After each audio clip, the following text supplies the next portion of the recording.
ದೇವನಹಳ್ಳಿ ತಾಲೂಕು ವಿಜಯಪುರ ಪಟ್ಟಣದ ಶಿವಗಣೇಶ ವೃತ್ತದಲ್ಲಿ Vijayapura town BJP ವತಿಯಿಂದ ಮುಂಬೈ ಮಹಾನಗರ ಪಾಲಿಕೆ ಚುನಾವಣೆಯಲ್ಲಿ ಬಿಜೆಪಿ ತನ್ನ ತೆಕ್ಕೆಗೆ ಪಡೆದ ಹಿನ್ನೆಲೆ ವಿಜಯಪುರ ಟೌನ್ ಬಿಜೆಪಿ ಮುಖಂಡರು ಪಟಾಕಿ ಸಿಡಿಸಿ ಸಂಭ್ರಮಿಸಿದರು.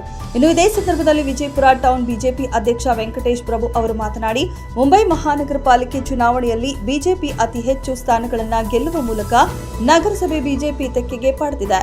ಪ್ರಧಾನಿ ನರೇಂದ್ರ ಮೋದಿ ಅವರ ಆಡಳಿತ ವೈಖರಿ, ಚುನಾವಣಾ ಚಾಣಾಕ್ಷ ಅಮಿತ್ ಶಾ ಅವರ ಮಾರ್ಗದರ್ಶನ ಗೆಲುವಿಗೆ ಕಾರಣವಾಗಿದೆ.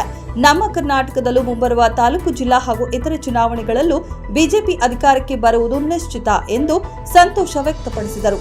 ಇನ್ನು ಬಿಜೆಪಿ ತಾಲೂಕು ಮಾಜಿ ಉಪಾಧ್ಯಕ್ಷ ರಾಮಕೃಷ್ಣ ಮಾತನಾಡಿ, ಮುಂಬರುವ ಚುನಾವಣೆಗೆ ಇದು ದಿಕ್ಸೂಚಿಯಾಗಿದೆ. ಕರ್ನಾಟಕದಲ್ಲಿ ನೀಡುತ್ತಿರುವ ಬಿಟ್ಟಿ ಭಾಗ್ಯಗಳಿಗೆ ಮತದಾರ ಪ್ರಭುಗಳು ಮಾರು ಹೋಗದೆ ರಾಜ್ಯ ಅಭಿವೃದ್ಧಿ ಯೋಜನೆ ಹೊಂದಿರುವ ಬಿಜೆಪಿ ಪಕ್ಷಕ್ಕೆ ಬೆಂಬಲ ನೀಡುತ್ತಿದ್ದಾರೆ.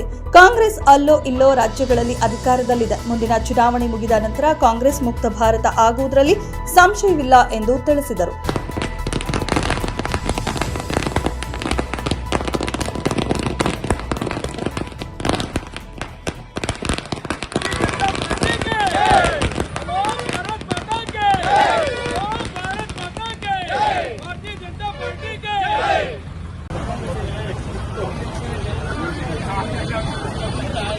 ಇವತ್ತೇನು ಮಹಾರಾಷ್ಟ್ರ ಚುನಾವಣೆ, ಅನಂತಪುರ ಮೊನ್ನೆ ನಡೆದಂತ ಕೇರಳ ಚುನಾವಣೆ ದಿಕ್ಸೂಚನೆ, ಕರ್ನಾಟಕದಲ್ಲಿ ಏನು ಬಿಟ್ಟಿ ಭಾಗಿಗಳಿದ್ರು ಈ ನಡೆದಂತ ಮೊನ್ನೆ ನಮ್ಮ ದೊಡ್ಡಬಳ್ಳಾಪುರ ಗ್ರಾಮಾಂತರದ್ದೇ ಸಾಕು. ಬಾಚಟಲ್ಲಿ ಚುನಾವಣೆನೇ ನಾವು ಒಳ್ಳೆ ಬಹುಮತವಾಗಿ ಗೆದ್ದಿದ್ದೀರಿ. ಅದೇ ತರ ನಡೆಯೋ ಚುನಾವಣೆಯಲ್ಲಿ ಮುಂದಿನ ಸರ್ಕಾರ ಬರುತ್ತೆ ಅನ್ನೋದಕ್ಕೆ ಇದೇ ದಿಕ್ಸೂಚನೆ. ಕಾಂಗ್ರೆಸ್ ಇನ್ನೆಲ್ಲಿ ಇದ್ದಿದ್ದು ಒಬ್ಬ ಕರ್ನಾಟಕ ಮತ್ತೆ ಆಂಧ್ರದಲ್ಲಿದೆ ಅಷ್ಟೇ, ಎಲ್ಲಿ ಇಲ್ಲ, ಅದು ಮುಗಿದೋಗುತ್ತೆ ಅನ್ನೋದಕ್ಕೆ ಇದೇ ದಿಕ್ಸೂಚಿಯಾಗಿ ಇವತ್ತು ಬಿಜೆಪಿನ ನಂಬಿ ಜನ ವೋಟ್ ಹಾಕಿದ್ದಾರೆ. ಮೋದಿ ಅವರಾಗಿರ್ಬೋದು, ಅಮಿತ್ ಶಾ ಆಗಿರ್ಬೋದು, ರಾಜನಾಥ್ ಸಿಂಗ್ ಆಗ್ಬೋದು, ನಮ್ಮ ಮಹಾರಾಷ್ಟ್ರದ ಮುಖ್ಯಮಂತ್ರಿ ಯುವಕರ ನೇತಾರವ್ರು ಇನ್ನ 54 ವರ್ಷದ ಮುಖ್ಯಮಂತ್ರಿ 3 ಬಾರಿ ಆಗಿ ಈ ಒಂದು ಮಹಾನಗರ ಪಾಲಿಕೆಯನ್ನು ಅವ್ರು ತೆಕ್ಕೆಗೆ ತಗೊಂಡಿರೋದ್ರಿಂದ ಜನ ಬಿಜೆಪಿ ಮೇಲೆ ಆಶೀರ್ವಾದ ಇಟ್ಟಿದ್ದಾರೆ.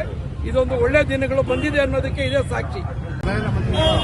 ಒಳ್ಳೆ ಸಿಹಿ ಸುದ್ದಿಯನ್ನು ಕೊಟ್ಟರು ನಮಗೆ. ಈ ಬೆಂಗಳೂರು ಬಾಂಬೆಲಾಗ ನಡೆದಂಥ ಮಹಾನಗರ ಪಾಲಿಕೆ 17 ಸಿಕ್ಕಂದು ಬಿಜೆಪಿ ಜಯವನ್ನು ಸಾಧಿಸಿದೆ. ಈ ಸಂದರ್ಭದಲ್ಲಿ ಅವರಿಗೆ ನಮ್ಮ ವಿಜಯಪುರವಾಗಿ ವಂದನೆಗಳು ಹೇಳ್ತೇವೆ. ಹಾಗೂ ಈ ದೇಶ ಕಂಡ ಪ್ರಧಾನಮಂತ್ರಿ ಮಾಡಿರುವಂಥ ಕೆಲಸಗಳು, ಈ ಕೆಲಸಗಳನ್ನು ನೋಡಿ ಮುಂಬರುವ ಎಲ್ಲ ಎಲೆಕ್ಷನ್, ಎಲ್ಲ ಗ್ರಾಮ ಪಂಚಾಯತಿ, ತಾಲೂಕು ಪಂಚಾಯತಿ ಚುನಾವಣೆಗಳು ಹಾಗೂ ಸ್ಥಳೀಯ ಸಂಸ್ಥೆಯ ಚುನಾವಣೆಗಳಿಗೂ ಇದೇ ದಿಕ್ಸೂಚಿಯಾಗಲಿದೆ. ಮೊನ್ನೆ ನಡೆದಂಥ ಕೇರಳದಲ್ಲಿ ಹಾಗೂ ನಮ್ಮ ಕರ್ನಾಟಕದಲ್ಲಿ ನಡೆದಂಥ ಹಾಗೂ ಮೊನ್ನೆ ಕೋಲ್ಕತ್ತಾದಲ್ಲಿ ನಡೆದಂಥ ಚುನಾವಣೆಗಳಲ್ಲಿ ಬಿಜೆಪಿನೇ ನಮಗೆ ಬಹಳ ಗೆಲುವನ್ನು ಕೊಟ್ಟವ್ರೆ. ಈ ಗೆಲುವಿಗೆ ಕಾರಣ ಅಂದರೆ ನಮ್ಮ ರಾಷ್ಟ್ರ ಕಂಡ, ಈ ದೇಶ ಕಂಡ ಪ್ರಧಾನಮಂತ್ರಿಗಳು ಅವರ ಮಾಡುವಂಥ ಕೆಲಸಗಳು ಹಾಗೂ ವೈಖರಿಗಳನ್ನು ಜನ ಬಿಜೆಪಿ ಕಡೆ ಒಲವು ತೋರಿಸಿದ್ದಾರೆ.